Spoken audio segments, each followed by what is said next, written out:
Agartala press ক্লাবে অনুষ্ঠিত হল নিখিল ত্রিপুরা শিক্ষক সমিতির 18তম বীর বল্লভ সাহা মেধাবৃত্তি প্রদান 2026। এই অনুষ্ঠানে মাধ্যমিক স্তরের প্রথম 10 জন এবং উচ্চ মাধ্যমিক স্তরের 13 জন কৃতী ছাত্রছাত্রীদের সম্মানিত করা হয়। প্রত্যেক শিক্ষার্থীকে একটি করে মেমেন্টো এবং আর্থিক সহায়তা প্রদান করা হয়। অনুষ্ঠানটিতে উপস্থিত থেকে শিক্ষার্থীদের উৎসাহিত করেন আগরতলা পুর নিগমের মেয়র দীপক মজুমদার, সেন্ট্রাল জোনের চেয়ারম্যান রত্ন দত্ত, বিশিষ্ট সমাজসেবী সন্তোষ সাহা এবং লিটন ভৌমিক সহ অন্যান্য বিশিষ্ট ব্যক্তিবর্গ।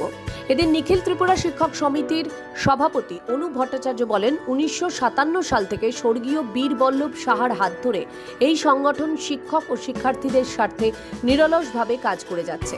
আগামী প্রজন্মের ছাত্রছাত্রীরা যাতে পড়াশোনায় আরও উদ্বুদ্ধ হতে পারে, সেই লক্ষ্যেই প্রতি বছরের মতো এবারও এই মেধাবৃত্তি প্রদান অনুষ্ঠানের আয়োজন করা হয়েছে। বীরবল্লভ সাহা মেধাবৃত্তি দেওয়ার কারণ হচ্ছে বীরবল্লভ সাহা হাতে প্রতিষ্ঠিত এটিটিএ 1957 সন থেকে যে শিক্ষক এবং শিক্ষার স্বার্থে কাজ করে গেছেন, তারই স্বীকৃতি স্বরূপ আগামী দিনে ছাত্ররা যাতে উদ্বুদ্ধ হয়, সেই জন্যই এই মেধাবৃত্তিতে তাদেরকে উদ্বুদ্ধ করা।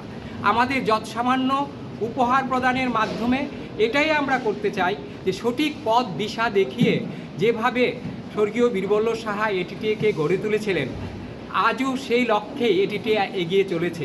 আজকের এই সময়ে যখন আমরা এক ত্রিপুরা শ্রেষ্ঠ ত্রিপুরা গড়ার কাজে ব্যস্ত রয়েছি, বিভিন্ন দিক দিয়ে আমাদের ভারতবর্ষের যে স্বপ্ন, মাননীয় যশস্বী প্রধানমন্ত্রীর যে স্বপ্ন, এক ভারত শ্রেষ্ঠ ভারত গড়ার যে কাজ, সেই কাজ অনুপ্রাণিত হবে আগামী প্রজন্মের মাধ্যমে। তিনি আরও উল্লেখ করেন, বর্তমান সময়ে যখন এক ত্রিপুরা শ্রেষ্ঠ ত্রিপুরা এবং প্রধানমন্ত্রীর স্বপ্নের এক ভারত শ্রেষ্ঠ ভারত গড়ার কাজ চলছে, তখন এই মেধাবৃত্তির মাধ্যমে শিক্ষার্থীদের দেশমাতৃকার সেবায় এগিয়ে যাওয়ার অনুপ্রেরণা যোগানোই প্রধান উদ্দেশ্য। ত্রিপুরা থেকে দেবাশিস বোসের রিপোর্ট, সিএন ত্রিপুরা।